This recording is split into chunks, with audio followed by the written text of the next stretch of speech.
Friends, आप सभी का हमारे यूट्यूब चैनल पर स्वागत है। तो आज हम आपको कराने वाले हैं जीके के मोस्ट इम्पोर्टेंट क्वेश्चन, जो कि आपके प्रत्येक एग्जाम के लिए मोस्ट इम्पोर्टेंट है और ये हर एग्जाम में पूछे जाते हैं। फिर वो आपका बीपीएससी का एग्जाम हो, एसएससी का एग्जाम हो, या पुलिस का हो, या दरोगा का हो, एसआई का हो, या फिर आर्मी का हो, या कांस्टेबल का हो, या पीसीएस का हो, किसी का भी हो एग्जाम, ये क्वेश्चन आपको पेपरों में देखने को ही मिल जाते हैं। और किसी भी टीचर एग्जाम के लिए ये मोस्ट इम्पोर्टेंट क्वेश्चन है। हम क्विक रिवीजन करेंगे। तो चलिए हम स्टार्ट करते हैं। इसमें हमारा क्वेश्चन आ जाता है कि भारत में खोजा गया सबसे पहला पुराना शहर कौन सा था।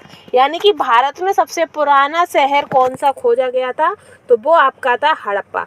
कौन सा था? हड़प्पा था। ठीक है, और ये किसने खोजा था ये आप हमें कमेंट में बताइएगा। फिर है कि स्वराज्य मेरा जन्मसिद्ध अधिकार है, तो स्वराज्य मेरा जन्मसिद्ध अधिकार है, ये किसने कहा था। तो जो आपकी स्लोगन होते हैं, नारे होते हैं, वो जरूर ही एग्जाम में पूछे जाते हैं। एक क्वेश्चन आपका 1 नंबर का इसमें एक स्लोगन से भी आपका मिल जाता है। तो इसमें है कि स्वराज्य मेरा जन्मसिद्ध अधिकार है, तो ये किसने कहा था, तो ये आपका कहा था बाल गंगाधर तिलक ने। और आप हमें कमेंट में बताइएगा कि करो या मरो किसने कहा था, करो या मरो किसने कहा था।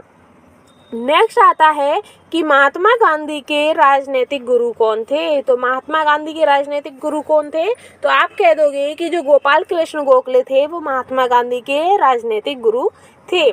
नेक्स्ट आता है कि उत्तरी भारत की प्रथम मुस्लिम महिला शासिका कौन थी जिन्होंने दिल्ली पर राज्य किया था। तो उत्तरी भारत की प्रथम मुस्लिम शासक आपकी रजिया सुल्तान थी। ठीक है, और ये आप हमें कमेंट में बताइए कि रजिया सुल्तान किसकी पुत्री थी। ठीक है, आगे बढ़ते हैं कि सिंधु सभ्यता का पतन नगर कौन सा है। सिंधु सभ्यता का पतन नगर कौन सा है, तो सिंधु सभ्यता का आपका पतन नगर लोथल है। कौन सा है? लोथल है। आप हमें कमेंट में बताइएगा कि जो सबसे बड़ा स्नानागार हमें किस जगह से मिला है, जल्दी जल्दी हमें कमेंट में बताइएगा। फिर है कि भारतीय राष्ट्रीय कांग्रेस के संस्थापक कौन थे, तो आप कह दोगे कि भारतीय राष्ट्रीय कांग्रेस के संस्थापक ए.ओ. ह्यूम थे। कौन थे? ए.ओ. ह्यूम थे। आगे बढ़ते हैं कि महात्मा बुद्ध द्वारा दिए गए प्रथम उपदेश को कहा जाता है। तो महात्मा बुद्ध द्वारा दिए गए प्रथम उपदेश को धर्म चक्र परिवर्तन कहते हैं। क्या कहते हैं? धर्म चक्र परिवर्तन कहते हैं। और महात्मा बुद्ध को कितने टाइम पर कौन से पेड़ के नीचे उन्हें ज्ञान की प्राप्ति हुई थी, तो उन्हें पीपल के पेड़ के नीचे, और उसी पीपल के पेड़ को बोधि वृक्ष भी कहा जाने लगा है। ठीक है, आगे बढ़ते हैं कि किस वेद की रचना गद्य व पद्य दोनों में की गई है। तो जो आपका यजुर्वेद है उसकी जो रचना है वो गद्य व पद्य दोनों में की गई है। सबसे पहला वेद कौन सा है, तो आप कह दोगे ऋग्वेद है। और संगीत का वेद कौन सा है, तो आप कह दोगे कि सामवेद है। आगे बढ़ते हैं। नेक्स्ट है कि भारत में पहला समाचार पत्र किसने शुरू किया था।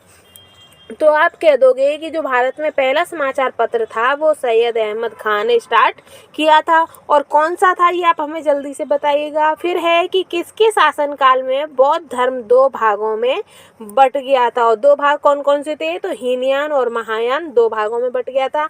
तो वो है आपका कनिष्क, और कनिष्क के ही शासनकाल में आपकी चौथी बौद्ध संगति भी हुई थी। आगे बढ़ते हैं कि लोधी वंश का अंतिम शासक कौन था। तो लोधी वंश का अंतिम शासक इब्राहिम लोधी था। फिर आता है कि प्रथम जैन संगति कहाँ आयोजित की गई थी। तो आपकी जो प्रथम जैन संगति थी वो पाटलिपुत्र में आयोजित की गई थी। आगे आता है कि दिल्ली के किस सुल्तान को इतिहासकारों ने विरोधों का मिश्रण कहा है। किसका? विरोधों का मिश्रण कहा है। तो जो आपके मोहम्मद बिन तुगलक थे उन्हें इतिहासकारों ने विरोधों का मिश्रण कहा है। नेक्स्ट क्वेश्चन इसमें है आपका कि ऋग्वैदिक समाज की सबसे छोटी इकाई क्या है। तो ऋग्वैदिक समाज की सबसे छोटी इकाई कुल या परिवार थी। आगे बढ़ते हैं कि किस शासक के पास एक शक्तिशाली नौसेना थी। तो जो आपके चोल वंश के जो शासक थे उनके पास सबसे बड़ी और सबसे ज़्यादा शक्तिशाली नौसेना थी।